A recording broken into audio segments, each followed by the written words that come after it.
Good evening all and welcome. I have a chilling collection of cryptid stories, so be sure to let me know what you think. Don't forget to subscribe, press the bell icon, and let the darkness take control. During 1999, I worked briefly as a vacuum cleaner salesman. And yes, the job was as terrible as it sounds, which required very late nights, as I was often at customers' homes until around 9 p.m. before having to go back to the head office to check out, then drive back home, often not arriving until midnight or later. I was working late on this particular night, and I was on the home stretch around 10 minutes from home, when my old, crappy, cheap Ford Fiesta began to overheat. I knew the car wouldn't make it home, and had no choice other than to pull into the lay-by on top of the big, dark and deserted mountain next to my town. My hometown is literally the last town before there are just mountains and forests for countless miles. As I pulled into the mountain parking area with steam pouring my engine, a white humanoid figure, obviously surprised that a car was pulling into a deserted parking space in the middle of the night, ran directly in front of my headlights as it sprinted from the edge of the clear side of the parking area and into the forest on the other. It had no clothes, features, genitals or hair, just a white figure with 2 arms and legs that appeared almost luminescent and reflective in my lights. To say I defecated myself is an understatement. My eyes popped out my sockets when it ran in front of me, but then I realized that I was stuck in a dead car in a deserted mountain lay-by in the middle of the night with no mobile phone signal, as this was back in the day when mobile phones were just starting to become popular, but large chunks of the country were missing from network coverage. I had no choice but to sit there for around an hour until my car cooled down, as it gave up the ghost pretty much the second I pulled in. So I sat in my car alone, staring directly into the forest where the thing I saw had run. No weapon, no way to contact anyone to let them know where I was, and no passing traffic to possibly flag down. During my wait in the car, I obviously started to wonder what I'd seen.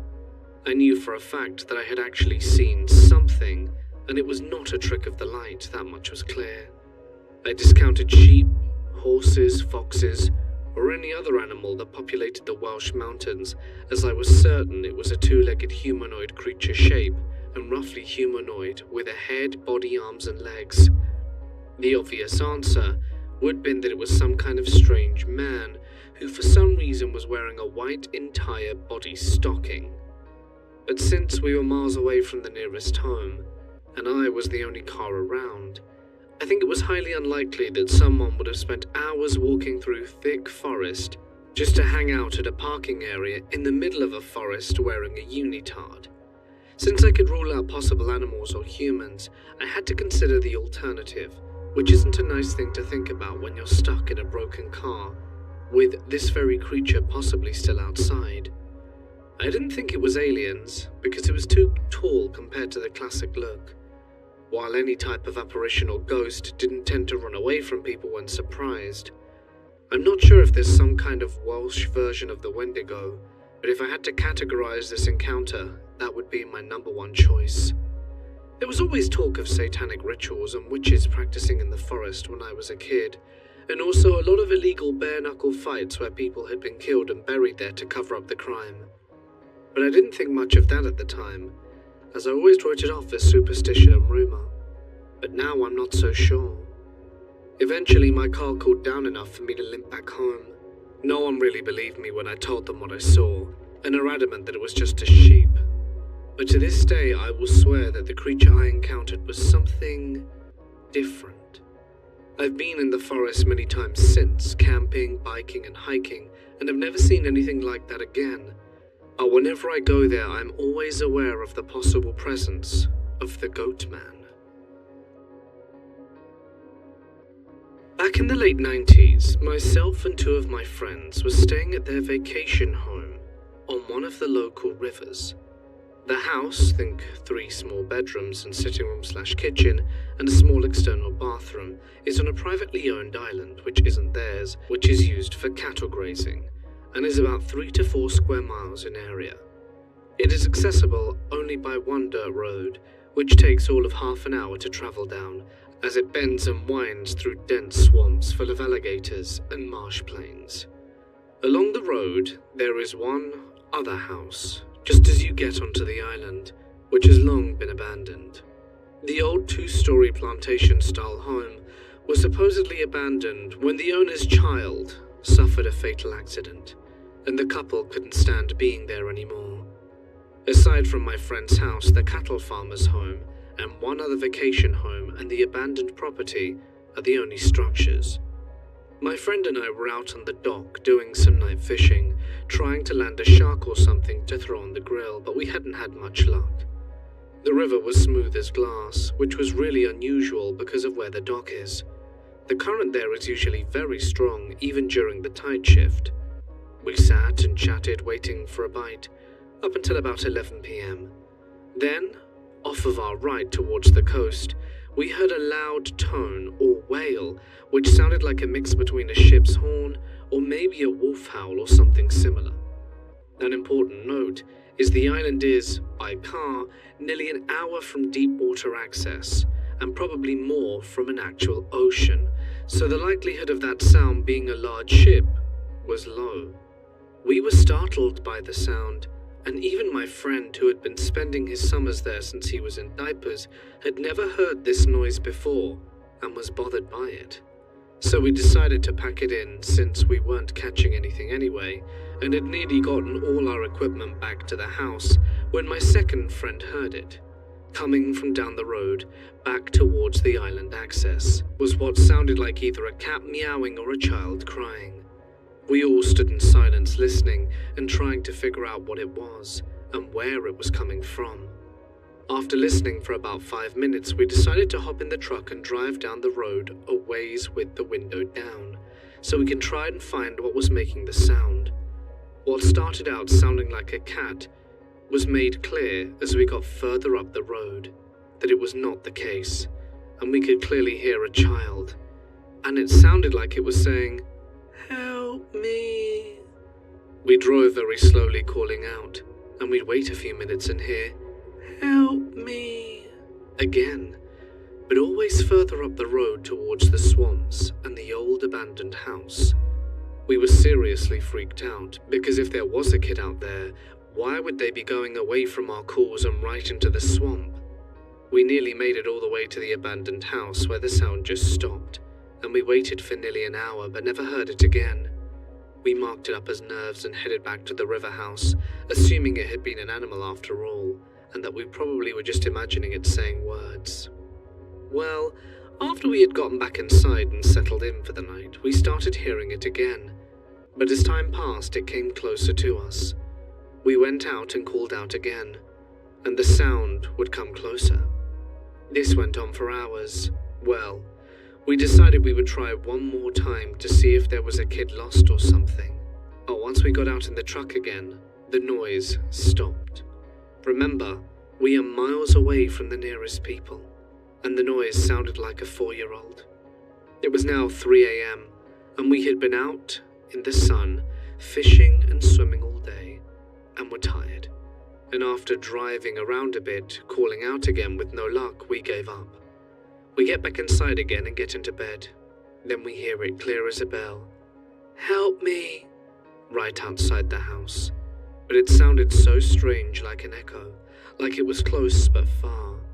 And like hell if any of us were brave enough to go commando and leave the house. But we went out onto the porch, which was screened in for bugs, and listened. As soon as we went out it would stop. We'd go back to bed, and it would call again, but in a different location outside the house. It circled, calling, all night. In the morning we went out and looked for tracks around the houses, and the foundation is basically sand. There were no marks, no prints, animal or otherwise, and to the best of my knowledge it never happened again to any friend or other visitor. To this day we don't know what we heard. It's probably the most supernatural thing I've ever experienced. I'll start by saying that I'm an experienced outdoorsman. I'm a hunter, hiker, and camper. I don't usually spook too easy because I basically grew up with a gun in one hand and a fishing pole in the other, and maybe a magnesium fire starter hidden somewhere special, as well as a knife, which I always carry. I have 3 stories for you about being hunted, 2 of which I consider explainable. I hunt in Montana, in a town not far north of Mille Lacs Lake. One season I was fairly deep in the woods on a snowmobile trail. When I hunt, I typically carry my .30-06 and my knife and pack. I feel fairly confident in the woods, but this season I had some concern. The deer population seemed lower on our property recently, and we knew there were wolves around because you can hear them howl at night, and we found tracks. But they typically don't mess with people, fortunately. But as I was scanning for deer tracks in the dirt, I found a different set of tracks that stood out to me. It looked canine minus the nail marks, and were a bit wider. The paw on it appeared to be that of an 150-pound animal. Then it clicked on me that this was a feline track, a big one, fairly fresh. I knew there were no bobcats around, but they didn't get that big. The next logical step was to assume it was a cougar. Now I decided to double back, so I'm heading back east on the trail, and my dad calls me to ask to do a push through the woods towards his stand, and I say sure. At this point his stand is maybe 500 meters through thick woods from me, and I'm concerned about predators. But I'm 6'4" and 190 pounds before putting my gear on, and that statistically speaking, cougars don't tend to attack healthy adult men. So I push forwards. I get about halfway to the other stand and get concerned because I lost my marker, so I stop to regain my bearings. Then it hit me. My gut tells me, you're being watched. It's then that I notice how still the woods are. They're very quiet, and that's when I heard a branch snap behind me about 20 meters away. I ready my rifle and scan in a circle, and only see trees and brush. I wait, and it's just so quiet. So I push forwards towards my dad's stand, thinking the whole time I'll hear something not far behind me quietly keeping pace. Eventually I stopped hearing it, and the woods went back to normal with birds singing and whatnot. Then I stepped out on a trail about 40 meters from my dad's stand. I suspect it was the cougar that made the tracks. My guess is they thought I would put too much of a fight for prey, or it winded my dad and chose to back off, but I never did see. But something strange was definitely following me. The second story happened maybe 2 years ago. I decided to take my fiancée hiking after work one evening in a park with some nice bluffs to climb for a great view. Now this isn't a particularly safe thing to do, especially at this time of night, so I gave her my tactical knife and carried my .40 caliber pistol. We arrived and parked the car. We started heading up a trail about 100 meters in. We spook and jump what I think was a deer. It hauled ass away from us so quickly that I only saw a flash of tan and maybe its flag. And honestly, it scared us pretty good too. So now I'm on edge, and we round a crest in a hill, where I see a black mass to my left in the peripheral vision. I unsnap the retention on my holster and turn to engage. A mound of black dirt. Now I calm down, and we continue on. It's a nice evening. Birds chirping still, bugs making noise, regular forest stuff. Within 200 meters of the halfway point on the trail, we start to feel like we're being watched. This eerie feeling. This time it clicked right away. The woods are now dead, but I start noticing movement keeping pace with us. So I keep moving us towards the top of the hill, the high ground, which is the halfway point on the trail. We reach it and stop, and it stops, but the woods are still dead calm. and my fiancée tells me she thinks we're being followed. So we decide to move on and take a shortcut back down the bluff to the paved trail. We make it, and the woods go back to normal sounds again. We consider hiking more, but we were a bit too spooked and left the park. Now whatever was following us, I suspect was another cougar. But it was quiet, almost too quiet, and we didn't see it. And the strangest part is that the stalking noises it did sounded elevated, like it was moving from tree to tree.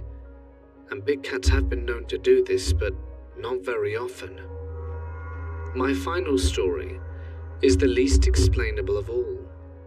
This happened around June or July of 2007. I was 17 and more cocky then, but still somewhat knowledgeable of the outdoors. My family used to own a cabin in northwest Wisconsin, and I basically grew up there in the summer. I knew the woods well, but at night it was wise to stay in the cabin, or at least by the bonfire by the beach, because of bears, wolves, and cougars. One of the creepiest things was, if you were having a bonfire, the tree line was visible from the fire pit and beach. And at night, you always felt like you were being watched from that tree line. But during the day, the woods always seemed normal, not so creepy. That is until this incident. So this happened between 12 and 2 p.m. Me and my cousin were having an airsoft battle. I was in full woodland camo and he was not. I retreated onto the ATV trail into the woods for a tactical advantage, and our battle took us about 200 meters in to about a third of the way up the trail. We had had enough at this point and were standing at the edge of a clearing on the trail, talking, and he was about 10 feet from me. When I decided to mess with him, I shushed him and said we were being watched. He froze, and then I realized the woods were dead quiet, and I got spooked and started scanning the tree line and the other edge of the clearing from left to right. When I saw it, its teeth gave it away. It was panting and staring at my cousin. I don't expect you to believe me, but what I saw was a wolf as big as a black bear, at least 300 pounds. But it wasn't normal, as this wolf was on 2 legs crouching next to a tree with its arm grasping the tree, grasping with a clawed hand. It appeared to have reddish-brown fur. I informed my cousin that we needed to leave, and the next thing I know he is sprinting, and I look back at Wolfie, who had locked on and sprinted a few steps on 2 feet, and then turned and ran. When it looked like Wolfie, it was dropping to all fours. It charged at us and sounded like it was right on our asses, barreling through the brush, but for whatever reason let us go when we broke out of the tree line and went towards the cabin. What stuck with me the most was the sheer size. This creature appeared to be nearly 7 feet tall when upright, and that, where its front paws should have been, it appeared to have large clawed hands. And I'm not sure how to explain it away rationally. I've heard wolves will occasionally kind of walk upright, but as far as I know they can't sprint on 2 legs, nor do they get that big, and black bears more waddle on 2 legs. The closest description is silly, but I think it would be a dogman, or even a skinwalker, if you believe in that sort of thing. But what do you think? I was visiting Honduras and was discussing the paranormal with my cousin. They said they'd never seen a ghost, but that everyone there has a duende story. The most interesting was a schoolmate of my cousin's. So my cousin's schoolmate was a beautiful blonde girl. Beautiful inside and out, not conceited, super sweet and friends with everyone, especially the town losers, my cousin being one of them. She apparently had a duende, some sort of tiny little elfy creature that was following her since she was 8. He was obsessed with her and would throw rocks at any boy that tried to date her. As she grew older, it got annoying, and her suitors would be scared away by this rock-throwing elf.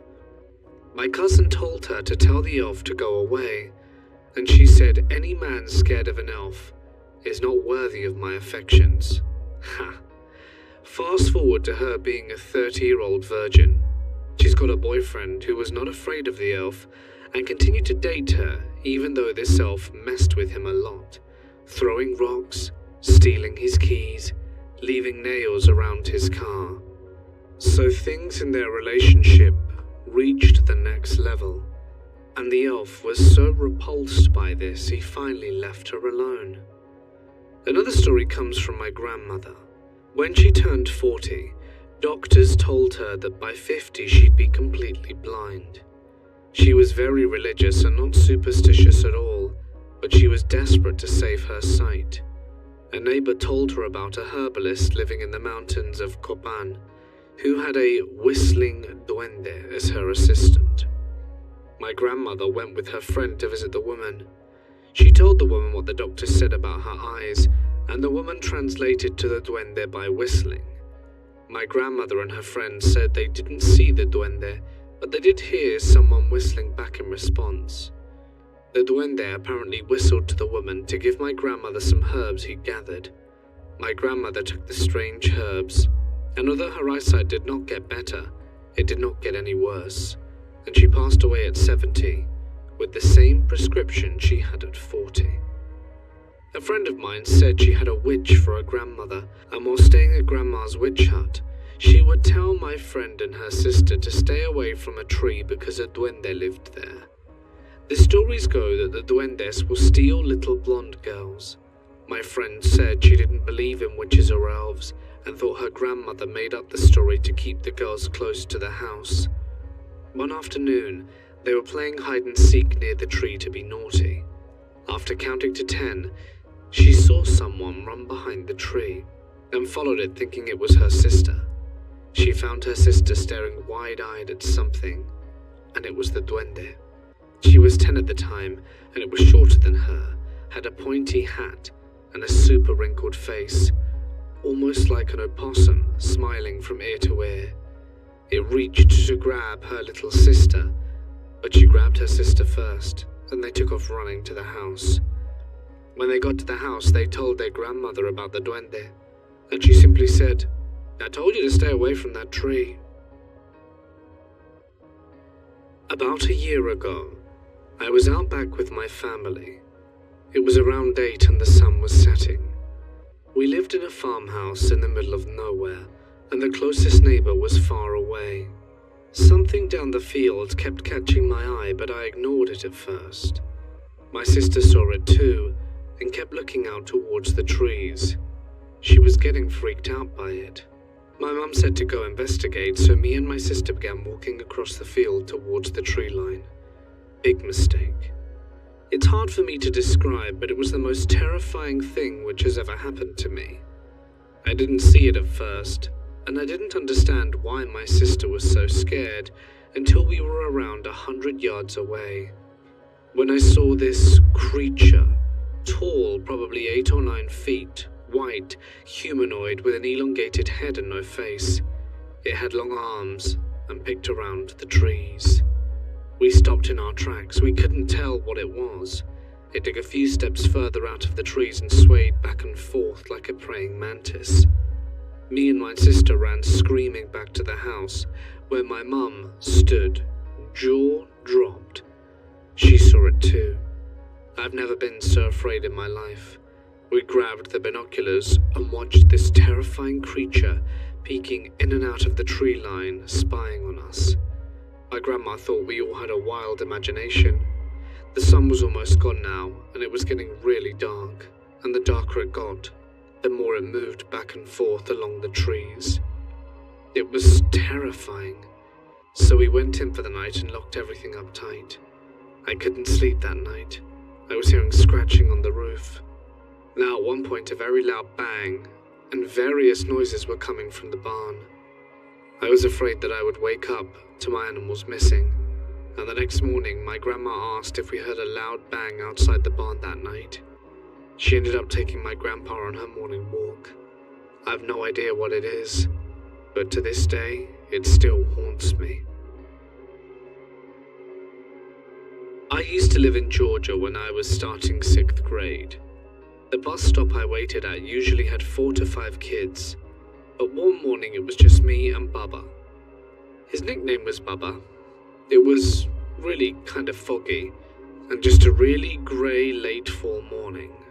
I said good morning when I got there as we stood side by side. We were both just staring into the wall where the woods started across the road, and we were both quiet. After some minutes, I see this enormous bird fly out of nowhere. It was so large and black. I thought it was a vulture, but it was so big from how far we were. It was beyond the tree line into the woods, flying along it. It flew about 50 to 60 feet, more like hovered and only flapped its wings twice, but it was like watching a cartoon. It just vanished behind the tree.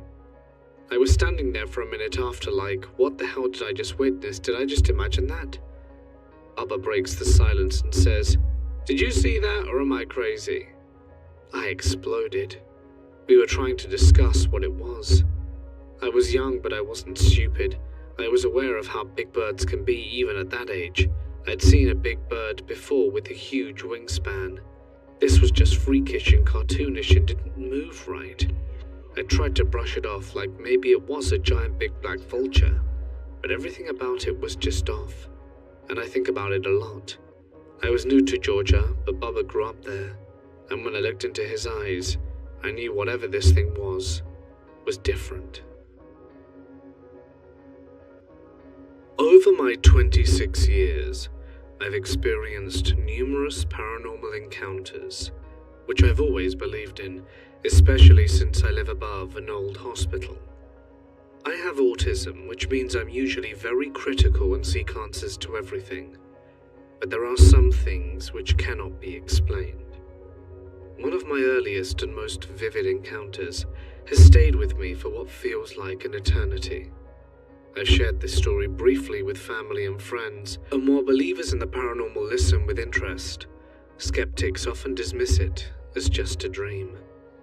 Despite sometimes questioning it myself, it felt far too real to be a mere nightmare. This is the first time I'm sharing this. This story dates back to when I was around 7. In the summer of 2002, my family and I went on holiday to Morfanefin, a small seaside town in North Wales. I was 7, my brother 5, and my baby sister was about to turn 1. We were joined by my grandparents and Aunt Laura. To make this trip easier, my grandparents rented a large car so that we could all travel from Norfolk to South London and then North Wales, thus avoiding the usual arguments of who got to ride with whom. When we arrived, I was amazed by the giant white building we were staying in. It was huge, with 2 floors, large living rooms and kitchen, and about 14 bedrooms. To me, it seemed more like a mansion. The garden, though beautiful, was too dangerous for us to play in due to its steep slope and rocks. However, I was fascinated by the swifts nesting near the back patio, as we only had pigeons and sparrows in the city. The most exciting part was choosing a room for myself. Back home, we lived in a small 2-bedroom house, so I shared a room with my siblings. But here, I picked a room at the end of the corridor on the ground floor, far from everyone else. My parents chose a room nearby to keep an eye on us, and on the first night I enjoyed the solitude and fell asleep easily. The second night was different. After dinner, my brother and I played outside until my dad called us in. I was fascinated by the swift nest and reluctant to leave it. Inside, the corridor to my room felt much darker and creepier than the night before. Terrified, I begged my parents to let me switch rooms, but my mother insisted I stay in the room I chose. I sulked back to my room, feeling alone and scared. That night I struggled to sleep. Around 2 hours after I finally dozed off, I woke to a growling sound and saw 2 large, glowing eyes in front of my face. A large black dog with shaggy fur and yellowed teeth was snarling at me. I kept flipping over in bed, but the dog would always reappear, growling and staring at me. I finally turned on the bedside lamp and the dog vanished. Thinking it was just a nightmare, I turned off the lamp and tried to sleep again. Soon after, I heard the growling again, this time louder and at the foot of my bed. The dog climbed onto the bed, its claws digging into my thigh. Paralyzed with fear, I opened my eyes and came face to face with the dog's red eyes. I screamed and my parents rushed in. The dog was gone, but my mother dismissed my story as a bad dream. I fell asleep again, but by morning a large bruise had formed where the dog's paw had pressed into my leg, and I hobbled around for the rest of the holiday with my grandma's hiking stick. Despite the terrifying encounter, the rest of the holiday was enjoyable. I switched rooms to be closer to my parents, and we spent our days exploring the beach and making friends with local kids. The Swift chicks hatched 2 days before we left, and I was sad to say goodbye to them. Years later, my friend told me the legend of the black dog in Wales. This creature is said to be an omen of death. Sure enough, my great-great-granddad passed away from a heart attack exactly 2 weeks after my encounter. This experience cemented my belief in the paranormal and remains one of the most vivid and inexplicable events of my life. I was taking my grandfather home. He lives on a farm in Argentina, specifically in Patagonia. It was my father's birthday, and we celebrated it in our town. At the end of the party, I took him home in my truck. On the tree-lined boulevard that precedes his house, something crosses us in the road. It looked a bit like a deer, and this was normal, but what wasn't so normal is that the deer walked on 2 legs, which of course brought me to panic. I slammed on the brakes. The deer stared at us and kept running on 2 legs. I went back to the road due to the desperate request of my grandfather, and the old man did not return to the farm after that. He said it's a cambiapieles, which would be similar to the Navajo skinwalker, but in Mapuche mythology, he is not a witcher, but rather a spirit that looks for weak vessels. Grandpa said surely he was looking for him to take over his body, and he ended up staying with us until he died 3 years later. The farm was sold after this. About 18 years ago, my wife and I were looking out at Brickwell Bay in Miami, Florida, when we saw a humanoid-looking creature wearing what looked like a black rubbery environmental suit, just effortlessly gliding through the water waist deep. I shouted, "Do you see it there?" Pointed at it so my wife would see it about 50 feet in front of us on a bright sunny afternoon.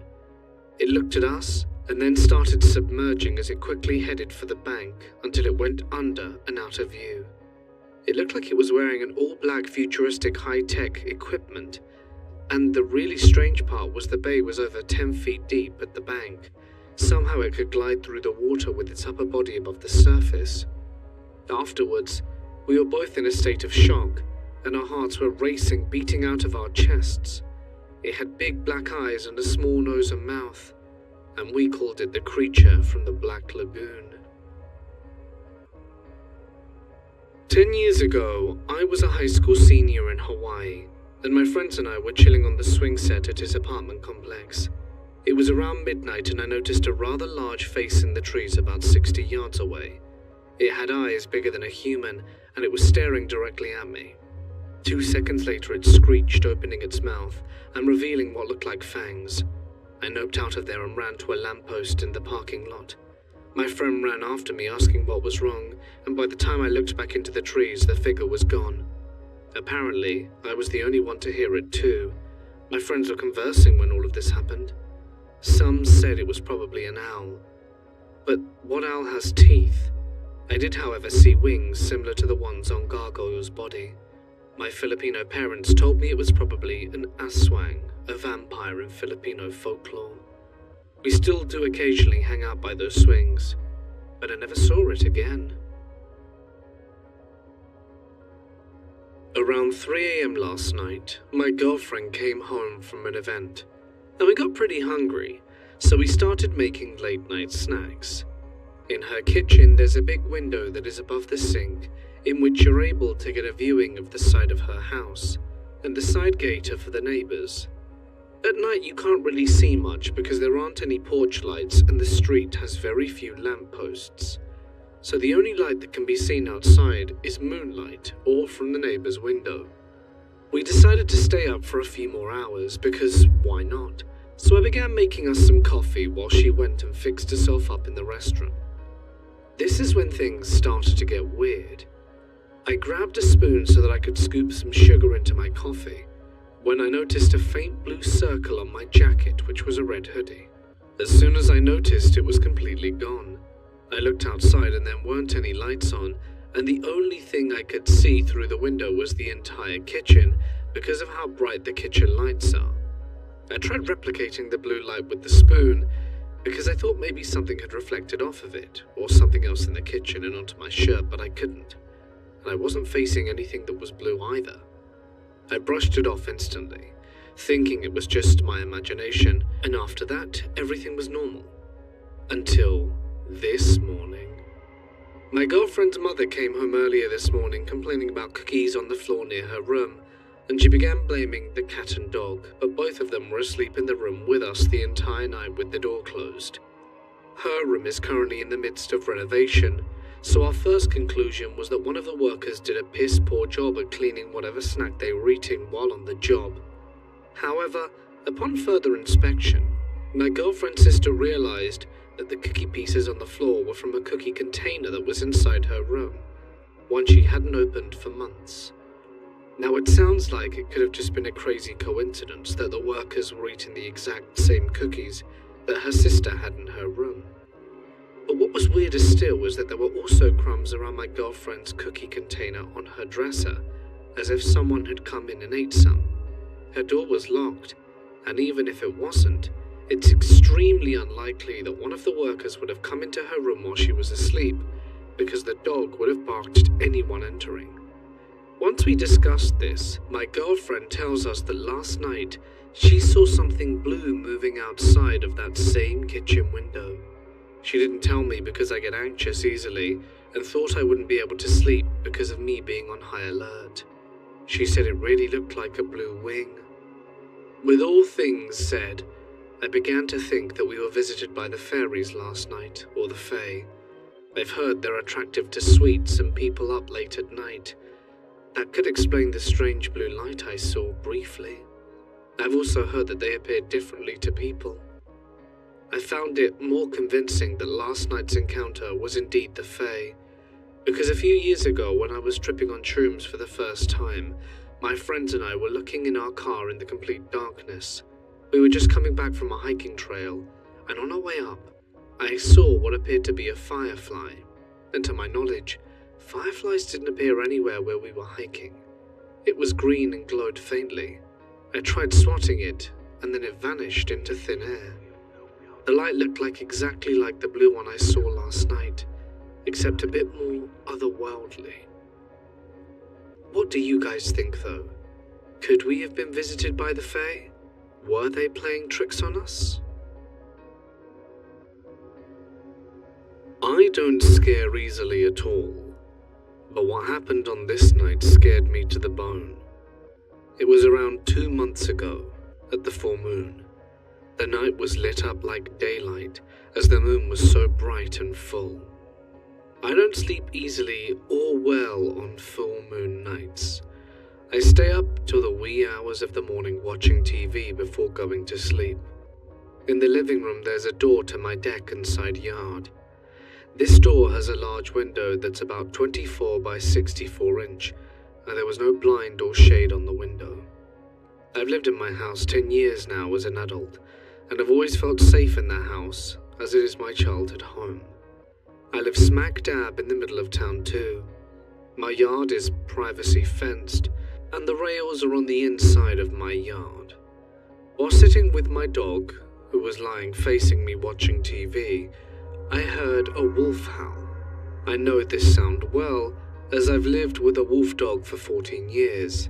I don't think too much about it, as the sound isn't uncommon in the area.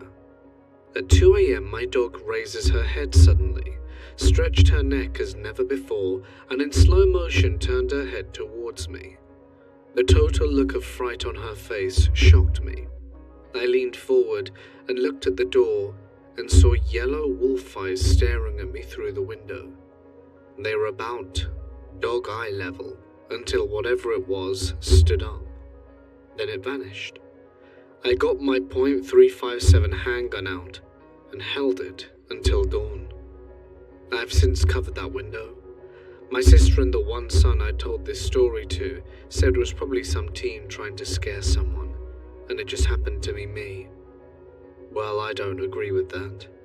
They didn't see my dog's reaction. What dog moves in slow motion unless they're totally freaked out? She didn't jump up and bark.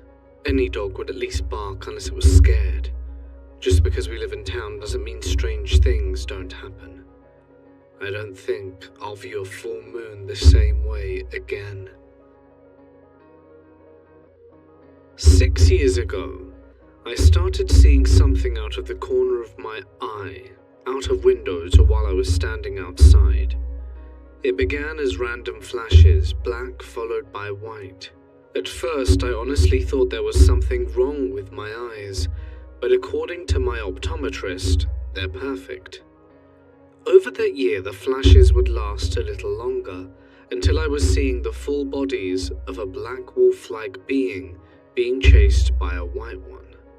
I saw them several times a week, usually while I was home, but sometimes when I was out as well. To be honest, I didn't really mind. I didn't tell anyone. Weird stuff had happened to me my entire life, and this seemed to be a less threatening event. I simply thought of them as my black and white dogs. This continued in varying frequency for the next 4 years.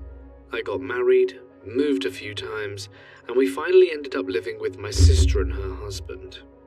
This is 2 years ago, and it's when something unsettling happened. I didn't see the white dog. The black dog would run past a window, and I would turn waiting for the white one who was always right behind it. But it never came. Something about this made goosebumps rise all over my body. For weeks I would see the black dog and hope that the white dog would be there too, but it wasn't, and my uneasiness grew. One day my husband and I were driving to the grocery store, and about half a mile down the road the black dog walked slowly out of the woods onto the road and faced our car. I took in a sharp breath, and it ran suddenly towards us. My husband swerved and the black dog ran back into the woods. I called out to my husband asking if he'd seen it, but it turned out he only swerved to avoid hitting a dead raccoon. I told him what I had seen and what I had been seeing for the last 4 years.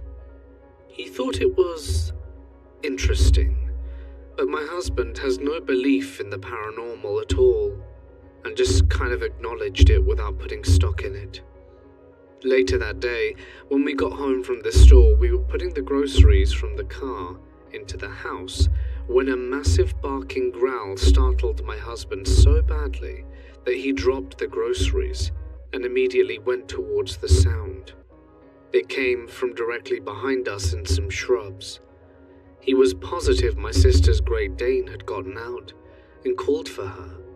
Meanwhile, I was grinning ear to ear because I knew she wasn't out. There wasn't a dog in the trees. I was right, and he was bothered. Cut to later that week. My sister came into my room early in the morning, visibly shaken. Keys. Something happened last night. My sister had just had a baby boy. The night before, she woke up to see her oldest son standing beside her baby's crib staring down at him. She told the little boy to go back to bed, and he looked at her. That's when she realized the boy was not her child. He had dark brown hair and black eyes. She immediately pointed her finger and told him he didn't belong here, and the boy vanished. Needless to say, we were all uneasy, but for some reason it wasn't until the next thing that happened that we got serious about what was going on in the house. A few nights later, My sister awoke to the sound of her Great Dane pacing around her room and bumping into her baby's crib. Not wanting Penny to wake up the baby, she called her over. The dog walked over to bed and laid its head on my sister's stomach. She patted the dog's head a few times and then told it to lay down. The dog did, and my sister went back to sleep. When she woke up, she asked her husband where Penny was because she wasn't in the room. Her husband gave her a funny look and said that she was in the crate. My sister asked when he had gotten up to put her in there, thinking maybe she had gotten on the bed and woken him up. But he hadn't. Apparently he had put her there before they fell asleep. When my sister told me that, I began freaking out a little. I couldn't help but think my black dog was in our house and something was paying too much attention to her new baby. We spent the next day very intentionally praying.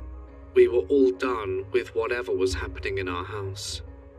I didn't see the dog for a while after that, but a few months ago I caught the shape out of the corner of my eye and turned only to see the white dog hot on its heels.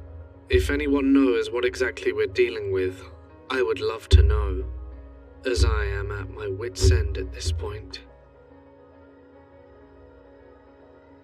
Hey guys, it's Mort here and thank you so much for listening. I hope you enjoyed tonight's stories. If of course you did, you can let me know it down below. I'm going to be back in a few days with even more stories, so be sure to subscribe if you haven't already. And a huge thanks as always to my members and patrons for their continued support. For those of you who do support me over on Patreon, you're getting new content every week all summer, so I hope you enjoy. And I'll see you in the next one. Good night.